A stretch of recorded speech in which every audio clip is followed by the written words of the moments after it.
मित्रांनो, आपलं शहर 2016 पर्यंत आपल्या सर्वांच्या आशीर्वादाने रुळावर चाललेलं, दिवसेंदिवस जसा चंद्राची कोर मुठी व्हावी तसा हे शहर हळूहळू मोठं होत होतं, वाढत होतं, सुविधा वाढत होत्या, लोक गुण्यागोविंदाने एकत्रित राहत होते. या शहरात हा चंद्र वाढत असताना अनेक लोक या शहरात चांगलं पाणी मिळतंय, शैक्षणिक व्यवस्था चांगल्या होत आहेत, म्हणून ह्या शहरात सतत येत गेले. प्रत्येकाला दुसरं घर आपलं इस्लामपूरमध्ये असावं असं शिराळा तालुक्यातल्या लोकांनाही वाटत होतं, पलूस तालुक्यातल्या लोकांनाही वाटत होतं. इकडं कराडच्या बाउंड्रीवर कासेगावच्या पलीकडच्याही अनेक लोक आज आपल्या शहरात येऊन राहिलेली आहेत. नागरिकांना काय हवं असतं तर उत्तम सुविधा हव्या असतात, आणि म्हणून आमचा त्यावेळी प्रयत्न होता की ह्या शहरात चांगल्या सुविधा देण्याचं काम करूया. 16 साली निवडणूक झाली, निकाल लागला. 2016च्या निवडणुकीत आमचा पराभव झाला. विजयभाऊंसारखा एक दिग्गज नेता ज्याने अनेक वर्ष या शहरासाठी वेळ दिला, कष्ट केले, त्यांचा पराभव झाला. आम्ही तो पराभव स्वीकारला. पुढं नगरपालिकेचं काम सुरू झालं. 5 वर्षाचं काम आणि त्यानंतरचे प्रशासक, अशी 9 वर्ष आता आपली आयुष्याची गेलेली आहेत. या 9 वर्षात प्रगती काय झाली, नवं या शहरात काय आणलं, ज्यांना आपण सत्ता दिली त्यांनी या शहराचा नावलौकिक वाढवण्यासाठी काय केलं, हा प्रश्न या शहरातले नागरिक आज अतिशय बारकाईनं विचारायला लागलेले आहेत.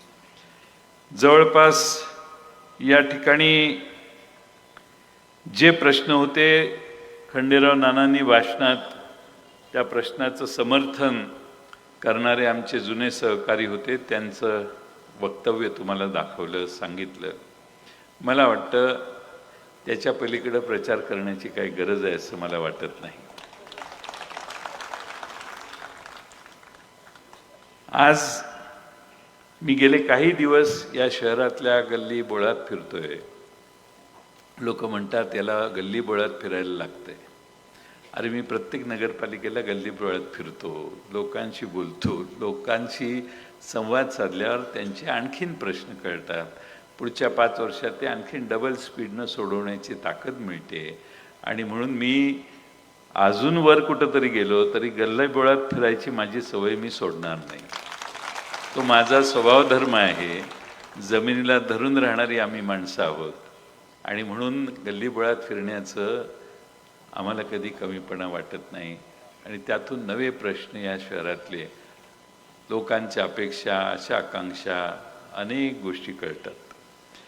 पण मी फिरताना असं एक बघितलं की लोकांना या निवडणुकीत आता मुद्द्यांवर मतदान करायचं. शहरात जे काही 9 वर्षात बिघडवलं ते 9 वर्षात बिघडलेलं दुरुस्त व्हावं अशी सामान्य लोकांची फार मोठी अपेक्षा आहे. आणि सामान्य लोकांच्या मनात आहे की आता झालं, 9 वर्षात झालं ते झालं, आता पुन्हा राष्ट्रवादी शरदचंद्र पवार पक्षाला संधी देऊया, तुतारी वाजवणाऱ्या माणसाच्या मागे उभा राहूया, ही मानसिकता या शहरातल्या जवळपास सगळ्या नागरिकांची झालेली आहे. खरं म्हणजे शहराच्यासाठी काय कार्यक्रम यापेक्षा गल्ली बोळात फिरून माझ्यावर टीका करणे हा महत्त्वाचा कार्यक्रम काहींचा झालेला आहे. आज आपण सगळ्यांनी अनेक गोष्टी या शहरात चालू केल्या. दुसऱ्या मजल्यावर चढणारं पाणी, ती पाण्याची योजना बिघडवली. 25-30% लिकेज व्हायला लागले. आणि या शहरामध्ये गेल्या 9 वर्षात जेवढे पाण्याचे कनेक्शन होते ना, ते कनेक्शन दुप्पट झाले.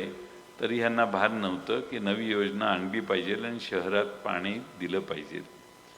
10 वर्षापूर्वी 9 वर्षापूर्वी जी पाण्याची योजना होती, त्यानंतर आमचं या ठिकाणचं सत्ता गेल्यानंतर पाणी पुरवठा उपसा यंत्रणा सक्षम झाली तर नाहीच, पण 2016 नंतर ह्यांनी साधा एक पंप देखील खरेदी केला नाही पाणी पुरवठ्याचा. सगळ्या व्यवस्थेकडे दुर्लक्ष. आणि सगळ्यात महत्त्वाचं म्हणजे मी मागच्या वर्ष दीड वर्षापूर्वी सीओला सांगून या शहराची पाणी पुरवठा योजनेचा प्रस्ताव राज्य सरकारला मी पाठवला आणि तो आता स्टेट लेवल स्क्रुटिनी कमिटीमध्ये गेलेला आहे. 124 कोटीचं तत्वतः त्यांनी मान्यता यापूर्वीच दिलेली आहे आणि ही निवडणूक झाल्यावर राज्य सरकारच्या या मान्यता दिलेल्या प्रस्तावाला आधीच दिलेली आहे. मी त्याचा पाठपुरावा केला. अजून मंत्र्यांच्याकडे गेलेलं नाही प्रकरण. खाली आम्ही काय करू शकतो याचा तुम्हाला अंदाज म्हणून एक उदाहरण दिलं. या दत्त टेकडीला मी 5 कोटी आणले. सत्ता कुठं होती आपली? पैसे राज्य सरकारकडून कसे आणायचे या जयंत पाटलाला माहिती आहे. तुम्ही काही चिंता करू नका. आणि म्हणून 124 कोटी रुपयाची पाण्याची योजना या शहराच्या पाण्याच्या व्यवस्थेला दुरुस्त करण्यासाठी आम्ही प्रपोज केली आहे. यांच्या काळात झालेली नाही 5 वर्षात.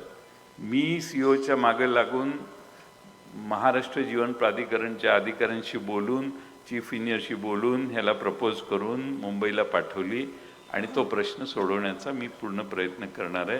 कारण पाण्याचं महत्त्व अगदी पाक त्या कोळीमळा टकलाई नगरपासून ते इकडं आंबेडकर नगरमध्ये प्रत्येक उरणवाडीपर्यंत आमच्या सगळ्या आया बहिणींना आहे आणि तो प्रश्न सोडवण्याचं अभिवचन मी या निमित्तानं देतो. इस्लामपूर उरण ईश्वरपूरच्या लोकांनी चिंता करायची गरज नाही. खरं म्हणजे साधारणपणाने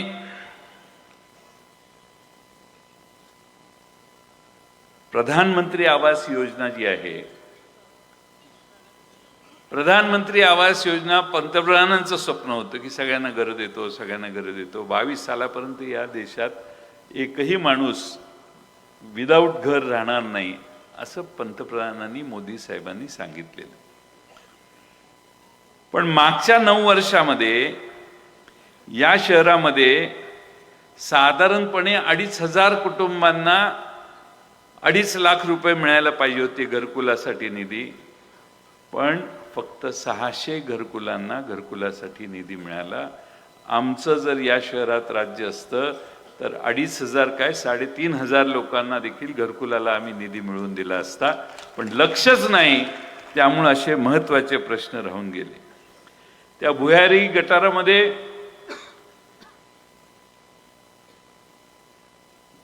STP सिवेज ट्रीटमेंट प्लांटसाठी आधी जागा घेऊन तिथं सिवेज ट्रीटमेंट प्लांट पूर्ण करायचे असतात आणि मग भुयारी गटारं खणायला सुरुवात करायची असते. या महाशयांनी उलटं केलं. आधी भुयारी गटार खणायचं काम केलं. ह्यांना जागाच घेता आल्या नाही. 2 जागा घ्यायच्या होत्या, त्या 2 जागा त्यावेळी घेता आल्या नाहीत. मी ज्यावेळी पालकमंत्री झालो त्यावेळी एकनाथ जाधवांच्या घरी हे जे मगाशी बोललेले हे आणि 2-4 आम्ही जाऊन त्यांना विनंती केली. आणखीन दुसरी जागा घेण्यासाठी आम्ही केली. आता नगरपालिकेच्या ताब्यात ह्या 2 जागा आलेल्या आहेत. आपलं सरकार उद्या इस्लामपूर उरण ईश्वरपूरमध्ये आलं की आपण सिवेज ट्रीटमेंट प्लांट पूर्ण करू शकू आणि भुयारी गटारचं काम देखील पूर्ण करू शकतो. त्यामुळं आम्हाला हेही काम पूर्ण करायचं. या सगळ्या भागामध्ये गांधी चौकात इकडच्या बाजूला गणेश मंदिराच्या तिथं एवढी प्रचंड ट्रॅफिक असते. त्या ट्रॅफिकवर सोल्युशन आपल्याला काढावंच लागेल आणि त्याची काही सोल्युशन्सचा विचार आम्ही केलेला आहे. आज भाषण फार वेळ चालेल म्हणून मी आज ते दाखवत नाही, पण याच्यावर यापूर्वी एकदा अभ्यास. ट्रॅफिकची समस्या सोडवण्याचा, पार्किंगची समस्या सोडवण्याचं काम देखील आम्ही पुढच्या काळात करणार आहे. आज खरं म्हणजे हे शहर शामरावांना आणि त्यांच्या सर्व सहकाऱ्यांनी सांस्कृतिक चळवळीचं प्रसिद्धी असणारं शहर म्हणून आपल्या उरणेश्वरपूरचा नावलौकिक आहे. पण मागच्या 9-10 वर्षात सगळं ठप्प आहे. स्वर्गीय राजाराम बापूंच्या नावाने व्याख्यानमाला होती, ती बंद झाली. नाटक असेल, मुलाखत घेण्याचे प्रकार असतील, ते सगळे बंद झाले. आणि म्हणून आम्ही आमच्या सत्तेवर आल्यानंतर उरण ईश्वरपूर महोत्सव हा दरवर्षी नगर परिषदेच्या मार्फत साजरा करू. आणि त्यात या उरण ईश्वरपुरातल्या सांस्कृतिक, साहित्यिक सर्व प्रकारच्या कवीपासून सगळ्यांना त्या ठिकाणी व्यासपीठ निर्माण करून देऊ, जेणेकरून या उरण ईश्वरपूर शहरातल्या कुठल्याही साहित्यिकाला, लेखकाला, कवीला, साहित्यात रममाण होणाऱ्या सामान्य नागरिकाला देखील एक व्यासपीठ आणि विरंगुळ्याचं आणि त्या ठिकाणी जाऊन बसण्याची व्यवस्था आम्ही या शहरात करू. खरं म्हणजे खाद्यप्रेमींच्यासाठी एकत्रित आस्वाद घेण्यासाठी एक वेगळी खाऊ गल्ली निर्माण करण्याची गरज आहे. अनेक शहरात असते, आमच्याकडे ती काही खाऊ गल्ली नाही आहे. मागच्या 9 वर्षात झाली नाही. लय खाऊ गल्ली आम्ही बघितल्यात. आम्ही एक खाऊ गल्ली नक्की या ठिकाणी या शहरात करू. दुसरीकडे कुठेतरी ह्या लोकांनी जाऊन खाऊ नये त्यासाठी व्यवस्था. खरं म्हणजे या शहरात गरीब माणसं आपलं लग्न कसं बसं उरकतात, ज्याला आर्थिक कुवत नाही. मी बरेच मंगल कार्यालय बघतो, दरी जरा जास्त असतात. आपण एक नगरपालिकेच्या वतीनं मंगल कार्यालय करूया, जिथं मोफत उरण ईश्वरपूर मधल्या नागरिकाला बुकिंग करून मोफत त्या ठिकाणी लग्न करायला येईल. कुठल्याही गरीबाला माझं लग्न जरा असंच झालं तसंच झालं असं कुठल्याही गरीबाच्या घरात मुलगा असेल आणि मुलगी परगावायची असेल तर तो त्यांना सांगेल, आमच्या नगरपालिकेने आनंदराव मलगुंडेने आता मंगल कार्यालय केले, तुम्ही इकडे या, सगळे आम्ही खर्च करतो. त्यांना कशाला सांगायचं हे मोफत आहे म्हणून. खरं म्हणजे हिरवळीसाठी आपलं गाव प्रसिद्ध होतं, पण आता बकाल झालं. नगर परिषदेतून दरवर्षी आता 30 नगरसेवक आहेत, 30च्या 30 निवडून येतील असा या शहराचा एलेनशेट अंदाज दिसतोय. आणि त्यामुळं 10,000 झाडं दरवर्षी लावून जगली पाहिजेत, हा निर्धार आम्ही पुढच्या 5 वर्षात प्रत्येक वर्षी करू. बचत गट फार मोठ्या प्रमाणात आहेत. मध्ये CRPच्या बैठका मी आमच्या पंचायत समितीत घेतल्या. त्यातून असं लक्षात आलं की आपल्या उरण ईश्वरपूरमध्ये देखील महिलांचे बचत गट फार आहेत. मी या शहरातल्या महिलांच्या बचत गटाला सांगेन की आमची नगरपालिका आल्यानंतर बचत गटाच्या माध्यमातून व्यवसाय करणाऱ्या सामान्य महिला भगिनींना 0% व्याजदराने 10 लाख रुपये विनातारण कर्ज पुरवठा करण्यासाठी आपली नगरपालिका पुढाकार घेईल. आणि या शहरात कष्ट करणाऱ्या ज्या आमच्या भगिनी आहेत त्यांच्या व्यवसायाला आधार देण्याचं काम आम्ही भविष्यकाळात केल्याशिवाय राहणार नाही, हा विश्वास मी या निमित्तानं देतो. खरं म्हणजे या शहरामध्ये एक आमचे मगाशी भाषण दिलं, मी काय ऐकलं नाही, पण मी सांगितलं की तुम्ही कोणताही बाग बगीचा उभा केला नाही. हे भाषण आपल्या विरोधी नव्हतं. स्टेजवर त्यांचे जे पूर्वीचे नगराध्यक्ष होते त्यांना ते बोलत होते, आपल्याला नाही बोलते. म्हणजे तुम्ही कुणात एकही बगीचा केला नाही. उपजिल्हा रुग्णालयात डायलिसिसच्या मशीन दिल्या नाहीत. या जयंत पाटलांनी 1.5 वर्षापूर्वी 10 डायलिसिस मशीन उपरुग्णालयात ठेवलेल्या आहेत. सरकारनेच त्या चालू केलेल्या नाहीत. हा सरकारला विनंती, मिटिंगा, बैठका करून देखील सरकारने काहीतरी टेंडर दिलं. त्यामुळे त्या डायलिसिस मशीन 10 अतिशय आधुनिक आणून ठेवलेल्या आहेत. मी त्याचा वापर उपजिल्हा रुग्णालयात ते करू शकत नाहीत, कारण सरकारची योजना आहे ती आम्हीच करणार आहे आणि त्यात ते थांबलेलं आहे. पण कुठलाही आरोग्याची सुविधा केली नाही असं त्यांनी तिकडं भाषण केलं. एक फोटो दाखवता येईल का? दाखवा ना. लागलं का?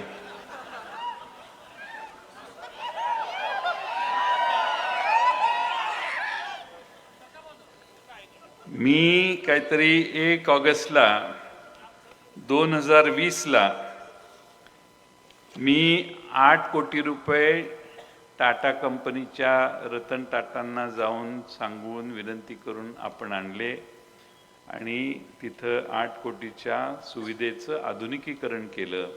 आज महाराष्ट्रातलं सगळ्यात उत्तम सुविधा असणारं उपजिल्हा रुग्णालय म्हणजे उरण ईश्वरपूरचं आहे आणि त्याच्या उद्घाटनाला मी त्यांना घेऊन गेलेलो. आम्ही विरोधकांनाही सन्मान देतो, आम्ही काय त्यांना त्याच जे ठरवत नाही. पण माझ्यासमोर आल्यावर माझ्याशी सगळे चांगले वागतात, मागं काय का शिवाय देणार.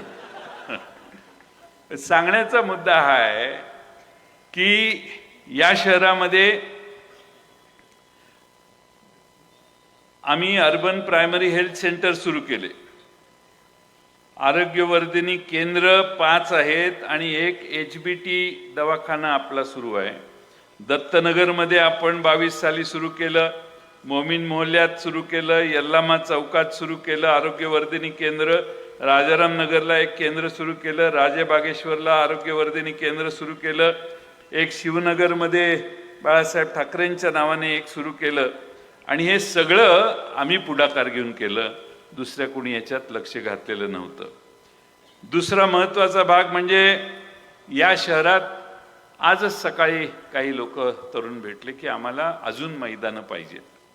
आज जी मैदानं आहेत ते पोलीस परेड ग्राउंड किंवा पोलीस फारसं वापरून देत नाहीत आणि म्हणून मग या शहरामध्ये आता DP मध्ये जे प्लेग्राऊंड्स आहेत ते प्लेग्राऊंड्स डेव्हलप करण्याची जबाबदारी आपल्याला घ्यावी लागेल. आणि म्हणून फुलबाग तलाव गार्डनच्या तिथं 100 गुंठे एक प्लेग्राऊंडची जागा आहे, ती आम्ही विकसित करू. तालुका स्पोर्ट्स सेंटर तर आपण करतोयच, त्यात 107 गुंठे तिथं जागा आहे. जावडेकर हायस्कूल प्लेग्राऊंड आहे 45 गुंठे. नियर दगडी बंगल्याच्या तिथं प्लेग्राऊंड आहे 47 गुंठ्याचं. टकलाई नगर गार्डन आहे तिथं 92 गुंठ्याचं आहे. राजेबागेश्वर यात्रा ग्राउंड तिथं आहे, तिथं राजेबागेश्वरची यात्रा होते, त्यामुळे तिथल्या लोकांना विश्वासात घेऊन ते आपल्याला करावं लागेल. ताकारी रोडच्या मागं MSCBच्या मागे एक 80 गुंठ्याचं आरक्षण आहे आणि जुन्या कामेरी रस्त्यावर 76 गुंठे आणि 50 गुंठे अशी आपण प्लेग्राऊंडची रिझर्वेशन्स आहेत, त्याला आपल्याला विकसित करायचं आहे. खरं म्हणजे यांच्या कालखंडामध्ये बऱ्याच गोष्टी झाल्या नाहीत आणि त्यामुळं या शहरात लोकसंख्येप्रमाणे स्मशानभूमी 6 ठिकाणी आता रिझर्वेशन आहेत, त्यातल्या 3 ठिकाणी विजयभावस्थानच आपण त्या डेव्हलप केलेल्या आहेत. त्यासाठी मार्केट्स करायचे आहेत, 4 करायला पाहिजेत प्लॅनप्रमाणे, ते एकच ठिकाण त्याच आत्तापर्यंत डेव्हलप झाले. शॉपिंग सेंटर 16 ठिकाणी करायचं आहे, 2च झालेत. हळूहळू 5 वर्षात याकडेही आम्ही लक्ष देऊ. आणि लायब्ररी या शहरात 5 असल्या पाहिजेत, एकाच ठिकाणी आता सध्या आहेत, 5 ठिकाणी रिझर्वेशन आहेत. आणि या ठिकाणी आणखीन ज्या काही सुधारणा करायच्या आहेत त्यामध्ये देखील आम्ही लक्ष देऊ. गरिबांसाठी घरं ही 8 ठिकाणी करायच्यासाठी आरक्षणं आहेत, त्यातल्या 2 आरक्षणं झाली आहेत, उरलेली 6 आरक्षणं डेव्हलप करून या शहरात, तुम्हाला माहिती आहे की नाही माहीत नाही, असे अर्ज बरेच आले आहेत आम्हाला घरं पाहिजेत, पण त्यांची एकत्रित यादी, नोंद आणि मान्यता अशी काही नाही. आनंदराव मलगुंडे आल्यानंतर आम्ही जी पहिली काही कामं करणार आहे त्यात या शहरात भाड्याच्या घरात राहतात, मुलगा कुठंतरी असतो आणि आई वडील भाड्याच्या घरात राहतात, त्यांना घर नाही, अशा लोकांना घरं देण्यासाठी ही आरक्षणं 6 उरलेली आहेत ती आम्ही आरक्षित झालेली आहेत. त्याच्यावर आम्ही घरकुलं बांधण्याचे प्रस्ताव ताबडतोबीनं तयार करू आणि आनंदराव मलगुंडेंच्या हस्ते लवकरात लवकर नव्या घरांची नवी पहाट, प्रत्येक कुटुंब ज्याला घर नाही, छत नाही मालकीचं, त्याला घर देण्याचा कार्यक्रम देखील या 5 वर्षात आम्ही अतिशय चांगल्या पद्धतीनं राबवू. मी हे सगळं आपणाला सांगतोय कारण हे आमचे कार्यक्रम आहेत. आम्ही जो जाहीरनामा दिलाय तोही आपल्या हातात आहे, पण त्याचबरोबर 3 ठिकाणी स्टेडियम आहे.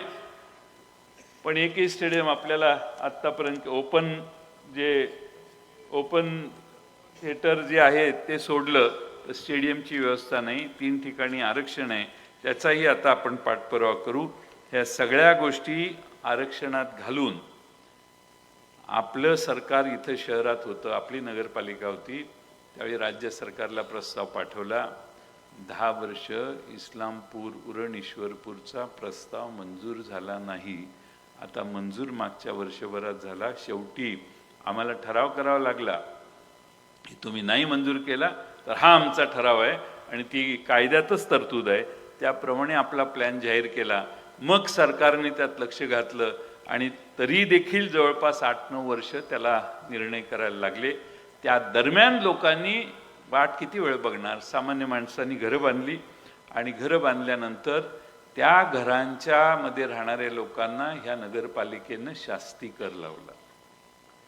आता शास्ती कर लावल्यावर मी ज्या दिवशी अर्ज भरला आनंदराव मलगुंडेंनी, त्यावेळी विजय कुंभार आपण जाहीर केलं की आनंदराव मलगुंडे निवडून आल्यावर पहिली ज्यावेळी बैठक होईल नगर परिषदेची आपली, त्यावेळी पहिला ठराव असेल तो या शहरावरचा शास्ती कर रद्द करण्याचा. मुख्यमंत्र्यांचं भाषण तुम्ही ऐकलं की नाही माहित नाही. ते म्हटले अरे आधी का नाही आला, ह्यापूर्वीच शास्ती कर रद्द केला असता. म्हणजे हे किती नाकर्ते आहेत बघा. ह्यांनी जाऊन त्यांना सांगून शास्ती कर रद्द करून यायला पाहिजे होतं, कारण ते म्हटले महापालिकेचा केला तर नगरपालिका केलीच असती. म्हणजे मला जे कळतं ते ह्यांना कळत नाही. हा फरक यांच्यात, आनंदराव मलगुंडेंपासून इथं बसलेल्या सगळ्यांच्यात आणि त्यांच्यात आहे. त्यामुळं मी नुसती घोषणा केली, मुख्यमंत्र्यांनी सांगितलं निवडणूक झाल्यावर शास्ती कर रद्द करून देतो, म्हणजे काम होणार. पण ते मी आणि आनंदराव मलगुंडेंनी जाहीर केल्यावर झालेलं आहे. मी नेहमी सांगतो की शेवटी प्रश्न मलाच सोडवायचे आहेत. या शहराचे आजपर्यंतचे प्रत्येक प्रश्न आम्ही सोडवलाय.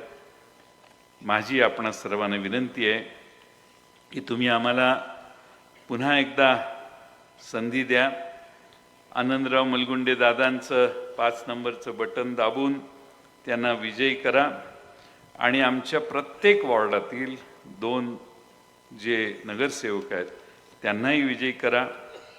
आज माझी कळकळीची विनंती आहे की समोरच्या पॅनलमध्ये बरेच गुन्हेगारी असणारी लोक आहेत असं त्यांच्या ॲफिडेविटमधून मला कळलेलं आहे. मला काय माझं माहीत नाही, पण ॲफिडेविटमध्येच त्यांनी मान्य केलेलं आहे की काय काय गुन्हे आहेत.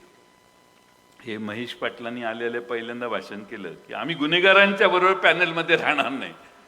ते बाहेर आले त्याचं पहिलं कारण ते आहे, त्यांनी सांगितलं की मोका लागलेल्या टोळीयुद्ध करणाऱ्या लोकांच्या बरोबर मी निवडणूक लढवत नाही. मग त्यांनी विजय कुंभारांना घेतल्या. सुप्रियाताई कुठे गेल्या? सुप्रियाताई आणि विजय कुंभार 1 नंबरमध्ये उभे राहिले. मूळ कारण हे आहे. एक सचिन कोळेकर आहे, कलम ऐकतो. आता मी वॉर्ड नंबर सांगतो, मी काय नाव कोणाचं घेणं योग्य नाही, कारण काय आता बराच वेळ होईल. कलम ऐका नुसती कलम. 307, 324, 504, 506, 143, 147, 302, 143, 147, 148, 149 आणि 323 एवढी कलमं लागलेली आहेत. दुसरे बहादर आहेत प्रभाग 2 मध्ये, त्यांच्यावर कलम 406, 420, 447, 465, 467, 468. तिसरे एक परवा यांच्या नानांच्या वॉर्डात फिरत होते, काहीतरी 135 2 गुन्हे आहेत त्यांचे 135. 6 नंबर प्रभागात एलन शेठ, तुम्ही जपून राहा. 392 आणि 34 कलम लागलेलं आहे. अभ्यास करा ते कसलं कलम आहे. 7 नंबर प्रभागात आमचा संग्राम कुठे गेला. एक असा वॉर्ड आहे की माणूस उभा राहायलाच तयार नाही. घरटी संबंध आहेत. लोक म्हणतात ह्यालाच उभा करा. सकाळपासून सुरू केलं की हो साहेब मी राहतो. रात्रीपर्यंत पटवून दिलं की रात्री सांगणार ठीक आहे साहेब उभं राहतो. सकाळी येणार तयार नाही. का. आमची बायका मुलं आहेत. आम्हाला ह्या मार्गाला लावू नका. आम्हाला आमच्या बायका मुलांना कॉलेजला जाताना शाळेला जाताना त्रास होईल. मलाच कळेना की उमेदवारच उभा राहत नाही काय करायचे. पण आमचा वाघ त्या ठिकाणी आज आम्ही नेऊन उभा केला.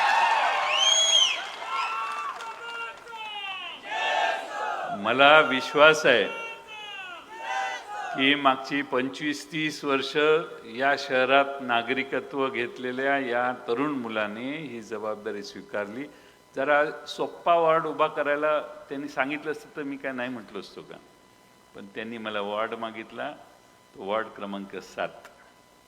आणि आज परिस्थिती त्या वॉर्डातली अशी आहे की 100% आमचा संग्राम आणि पल्लवी नागे हे 100% विजय होतील अशी आजची तिथली परिस्थिती आहे. मी हे यासाठी सांगतोय की तुम्हाला तुमचं सामान्य ज्ञान वाढावं म्हणून मी सांगतोय. बाकी माझा काही तसा उद्देश नाही आहे. आज खरं म्हणजे एवढंच या निमित्ताने मी सांगेन की जग बदलायला लागले. ठीक आहे. या शहरामध्ये लोक म्हणतात की 36 वर्षात याने काय केलं. आता मी काय केलं हे या जनतेला चांगलं माहिती आहे.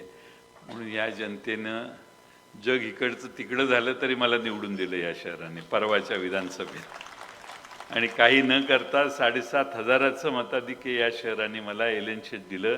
त्यावेळी तुमचा अभाव आम्हाला जाणवत होता. महेश आमच्याकडे नव्हता. विजय नव्हता. त्यामुळे सांगायचा मतीचा अर्थ हा की आज या शहरात जे काय आहे ते मी एकट्याने नाही माझ्या सर्व सहकार्याने मिळून उभं केलेलं आहे. एक इमारत दाखवा की जी दुसऱ्या कोणी उभी केलेली आहे. एक इमारत. तहसील कचेरी 14 साली सगळे पैसे ट्रान्सफर केले आणि सगळी कचेरी आपलं सरकार नसताना पूर्ण झाली. त्याचं उद्घाटन करण्याची दानत नव्हती. मी उद्धव ठाकरे साहेबांना बोलवलं आणि आपलं सरकार आल्यावर त्याचं उद्घाटन केलं.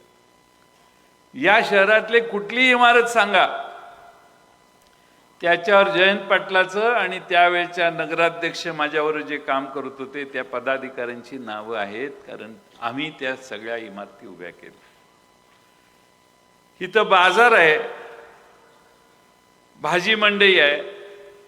तिथल्या सगळ्या गोरगरिबांना एका ठिकाणी नेऊन ठेवावं आणि भाजी मंडई नवीन बांधावी असं आम्ही ठरवलं. सगळे भाजी विक्रेते माझ्याकडे आले. मी स्वतः तिथं गेलो. ठरलं. मी गेलेलो बघितलं की लोक तिथं गेले. त्यांना दमदाटी केली. तिथनं काढून टाकलं. त्यांना आता रस्त्यावर बसायला लागतं. भाजी खरेदी करायला गेलेल्या माझ्या आया बहिणी या शहरातले देखील उन्हात भाजी खरेदी करत बसतात अशी अवस्था आहे. आणि ती मंडईचं काम सुरू केलं तेही आता बंद पडले. मुद्दा फक्त टेंडर काढून कॉन्ट्रॅक्टरकडून फायदा मिळवण्यासाठी होता. पुढं काम हो न हो कोण विचारतोय. आम्हाला मात्र प्रत्येक गोष्ट सुरू झालेली पूर्णत्वाला जाण्याची आमची गरज आहे. कारण पुन्हा पुन्हा आम्ही लोकांच्या दारात जातो. आज आम्ही निर्णय घेतला. छत्रपती शिवाजी महाराज डॉक्टर बाबासाहेब आंबेडकर यांच्याबरोबर पुण्यश्लोक अहिल्यादेवी होळकरांचा देखील पुतळा या शहरात करायचा. आणि योगायोग असा आहे की त्या पुतळा समितीचे अध्यक्ष आमचे आनंदराव मलगुंडे आहेत.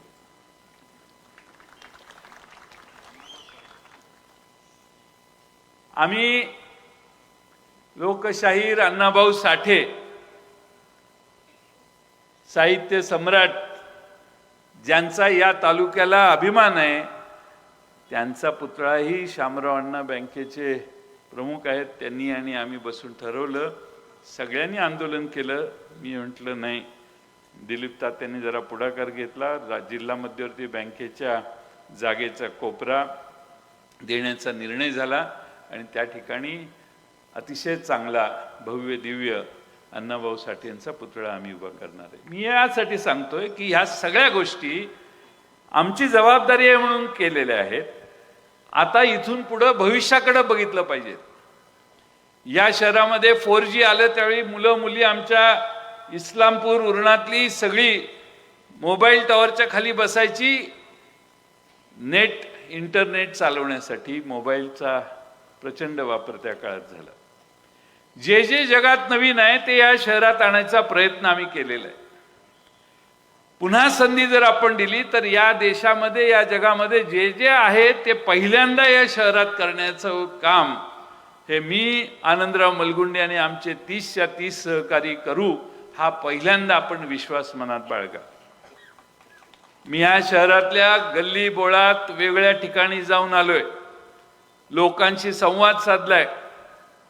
अनेक कामं अजूनही आपल्याला करायची आहेत, जी कामं करण्यासाठी पूर्ण ताकदीनं भविष्यकाळात आपण काम करणार आहोत. मी आपणाला एवढाच विश्वास देईन की या शहरामध्ये बरीच लोक आजही उपजीविकेची साधनं शोधण्यासाठी येतात. ती उपजीविकेची साधनं अधिक वाढवण्याचं काम आपल्या सर्वांना करायचं आहे आणि ते करण्यासाठी हा दशसूत्रीचा कार्यक्रम आम्ही आपल्या सर्वांच्या घराघरात वाटलेला आहे. हा आमचा जाहीरनामा आहे. हा आम्ही मनात आलं म्हणून केलेला नाही. आम्ही राष्ट्रवादीच्या वेबसाईटवर हा जाहीरनामासाठी सूचना मागवल्या. 7-8 हजार लोकांनी सूचना केल्या, हे करा, हे केलं पाहिजे. त्यातल्या जास्त ज्याची डिमांड होती, मागणी होती, त्या सूचनांचा अंमल करण्यासाठी हा जाहीरनामा ही आमची या शहराला कमिटमेंट आहे. बंधू भगिनींनो, माझी आपणा सर्वांना कळकळीची विनंती आहे की खंडेराव नानांनी तुम्हाला काही क्लिप दाखवल्या. अजून एक क्लिप आहे, ती उद्या तुमच्याकडे पोच करतो. त्या क्लिपला प्रतिसाद सगळेच देतील आणि आनंदराव मलगुंडेंचा विजय हा आधी 8-10 हजाराने झाला असता, आता 10-12 हजाराच्या आत येणार नाही, एवढं काम आहे. माझे सगळे उमेदवार चांगले आणि चांगल्या पद्धतीनं काम करणारे उमेदवार आहेत. आमच्या खंडेराव नानांनी त्या निनाईनगरमध्ये बगीचा करायला सांगितला, एवढा उत्तम बगीचा केला. काल परवा खंडेराव नाना मला घेऊन गेले आणि सांगितलं की या गार्डनची अवस्था बघा. आणि मी बघायला गेलो तर बागेचं जंगल झालेलं होतं. त्या ठिकाणी खंडेराव नानांनी एक चांगली निनाईनगरच्या सगळ्या प्रकल्पग्रस्तांसाठी सुविधा म्हणून एक जिम केलं, बाकीच्या सुविधा केल्या. त्याच्यावर अनेकांनी डोळा ठेवला. अनेक शॉपिंग सेंटर आहेत जी पूर्ण झालेली आमच्या काळात, ती चालू करण्याची इच्छा यांना झाली नाही. आणि म्हणून माझी आपणा सर्वांना विनंती आहे की हे करण्यासाठी एक चांगला असा माणूस नगराध्यक्ष केला पाहिजे. मी यावेळी साधा माणूस उभा केलेला आहे. स्कूटरवर बसतो, घरातनं नगरपालिकेत जाईल, नगरपालिकेतनं तुमच्या वॉर्डापर्यंत येईल, परत घरी जाईल, तो स्कूटरने जाईल. एअर कंडिशनमध्ये माझा नगराध्यक्ष एअर कंडिशन गाडीमध्ये बसणार नाही. आमच्या नगराध्यक्ष कमलताई कायम सगळ्यांना उपलब्ध राहील. लहान मुलांनी जरी हात केला ना तर माझा नगराध्यक्ष स्कूटर थांबवेल, ही माझी गॅरंटी आहे. माझी बाकीच्यांचं तर 100% होईल. सगळ्यात महत्त्वाचं काय, 24 तास तुमची सेवा ते करतील. आमचा नगराध्यक्ष 7 नंतर बंद पडणार नाही.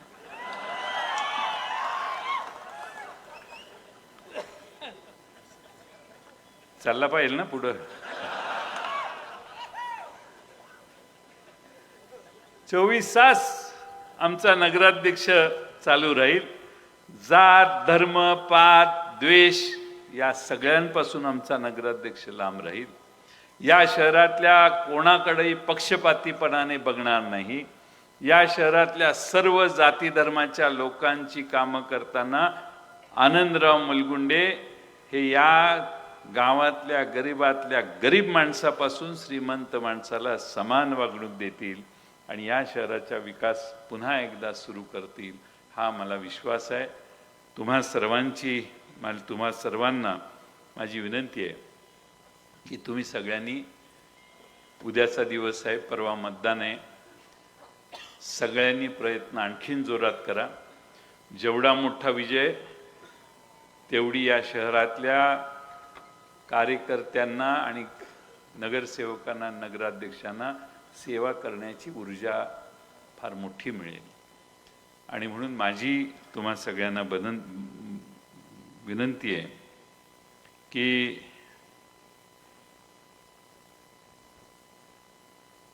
कोणाबद्दल आता बोलत नाही. अभी हमारा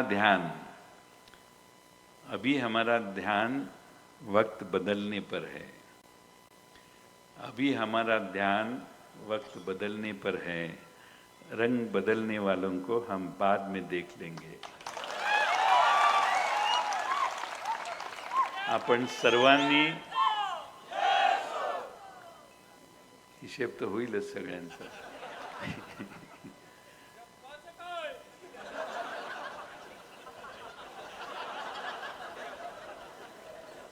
शेवटचा मुद्दा सांगतो, मला जायचंय.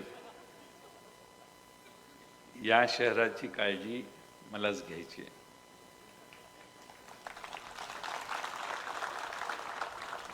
जे मंत्री मुख्यमंत्री येऊन तुम्हाला भाषणं देऊन जातील त्या सगळ्यांचाच उद्देश, मुख्यमंत्री काय बोललेले नाहीत आज त्यामुळे मी त्यांच्यावर बोलत नाही, पण त्या सगळ्यांचा उद्देश तुमचे प्रश्न सोडवण्याचा नाही आहे. मग 9 वर्ष काय मी हात धरलेले का कोणाचे ह्या शहरात येऊन हे प्रश्न सोडवायला? पण त्यांचा उद्देश प्रश्न सोडवण्याचा नसेल, त्यांचा उद्देश माझा पराभव करण्याचा जर असेल तर उरणेश्वरपूरची जनता मला आयुष्यभर आजपर्यंत जेवढा 40 वर्ष मी काम केलं, ही जनता मला सांभाळत आली आहे, मला ताकद देत आली आहे. जेवढ्या मला शिव्या जास्त तेवढी मला मतं जास्त. कोणी काही बोललं काय, आपला काय प्रॉब्लेम नाही, मी त्यांच्या विरोधी काही बोलणार नाही. कुणाचं नाव घेण्याची आपल्याला आवश्यकता नाही. पण आता विकास आराखड्याला गती देत असताना ह्या शहरातल्या सामान्य माणसाला न्याय देण्याचं काम अधिक प्रभावीपणाने आम्ही करून दाखवू, हा विश्वास या निमित्तानं देतो. मला एका महत्त्वाच्या कामासाठी मुंबईला जायचं आहे आणि उद्या सकाळी परत यायचं आहे, त्यामुळे मी जास्त वेळ भाषण करत नाही. पण मेन वक्ते आजचे दिलीप तात्या आहेत. मी त्यांना म्हटलं, तात्या तुमची क्रेज एवढी आहे की मी गेल्यावरही सगळे ऐकतील, तुम्ही काय काळजी करू नका. ते म्हटले तुम्ही नाही ऐकलं तर मी व्हिडिओवर चालू ठेवून ह्याच्यावरच ऐकत जातो एअरपोर्टला.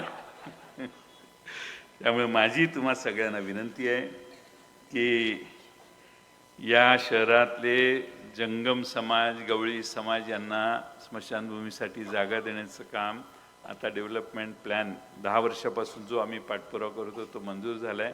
ते एक्सटेन्शन झाल्यावर त्यांनाही झालं आहे ते एक्सटेन्शन, ते देऊ. आमचं सरकार या शहरात येईल त्यावेळी 24 तास पाणी देण्यासाठी आम्ही महत्त्वाची पावलं टाकू. बाकीच्या सगळ्या गोष्टींवर मी बोललो आहे. बगीचा 3 होते ते करू आणि वाढीव ज्या ठिकाणी बगीचाचं आरक्षण असेल तिथं आम्ही त्या महिलांना विचारू. आर्किटेक्ट महिलांशी बोलेल आणि महिलांना तिथल्या त्या भागातल्या राहणाऱ्या जसं बगीचा पाहिजे वेगवेगळ्या मॉडेलचा त्यातला जो ते पसंत करतील त्या महिलांना तसा बगीचा देण्याचं काम देखील करू. आज शेवटचा मुद्दा, नगराध्यक्ष आणि त्या प्रभागातील 2 नगरसेवक हे प्रत्येक वॉर्डात जातील, लोकांचे प्रश्न ऐकतील आणि ते एकत्रित करून त्या वर्षीचा अर्थसंकल्प नगरपालिकेत मांडतील हा विश्वास व्यक्त करतो. पुन्हा एकदा तुतारी वाजवणाऱ्या माणसाच्या चिन्हावर मतदान करा. पहिला बटन दाबाल आनंदराव मलगुंडेचं, त्यावेळी छोटा बीप वाजेल.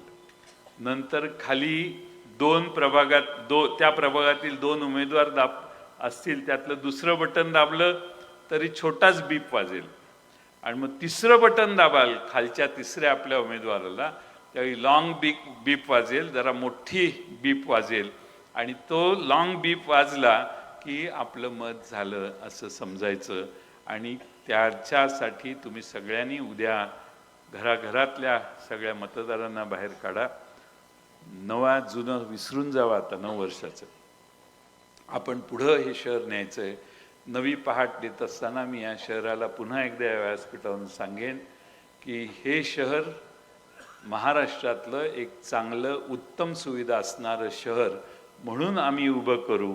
हे शहर उरण ईश्वरपूर नावाने महाराष्ट्रात प्रसिद्ध होईल हा विश्वास तुम्हा सगळ्यांना देतो आणि मी आपल्या सगळ्यांची रजा घेतो.